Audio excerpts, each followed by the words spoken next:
São em nome do Senhor Jesus. Amém. Glória a Deus. Glória a Deus. Aleluia, Senhor. Glória a Deus. Santo, santo é o Senhor.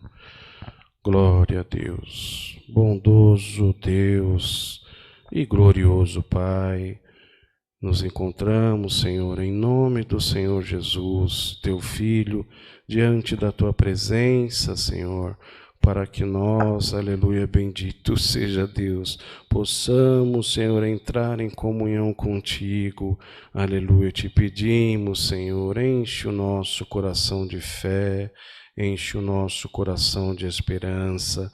Toma nas tuas mãos, Senhor, este santo culto, aleluia. Te pedimos, Senhor, em tudo queira dar a sua guia, a sua direção, se fazer presente no nosso meio mais uma vez, Senhor. Graça te damos, Senhor, porque já entoamos esses 3 hinos, onde temos certeza, Senhor, que a Tua comunhão já nos alcançou. Senhor amado, nós vamos agora te apresentar os pedidos de oração, Senhor, por diversas necessidades que chegaram, Senhor. Bendito seja Deus, te pedimos ao encontro de cada um, Senhor, e providencia, Senhor, de acordo à Tua vontade, a libertação. Senhor amado, nós vamos te pedir, Senhor, toma nas tuas mãos os enfermos, aleluia, os encarcerados, Senhor, os necessitados, Pai amado, vai ao encontro e coloque em liberdade, Senhor. Vamos te pedir mais uma vez, Senhor, aleluia, expulsa essa pandemia do nosso país e do mundo, Senhor.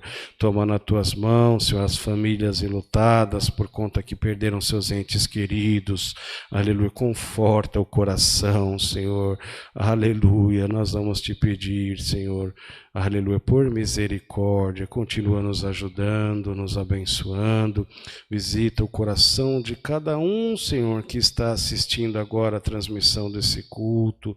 O Senhor é conhecedor das necessidades individuais do teu povo, aleluia, das angústias, do quanto choram na tua presença e agora estão, Senhor, assistindo esse culto, esperando, Senhor, uma resposta vinda da tua parte. Pai amado, Tu és conhecedor de todas as coisas e nós te pedimos, manda a Tua palavra e fala com a necessidade do Teu povo.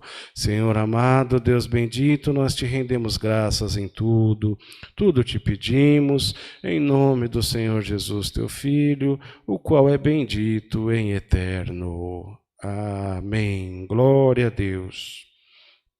Glória a Deus. Deus seja louvado. Amém.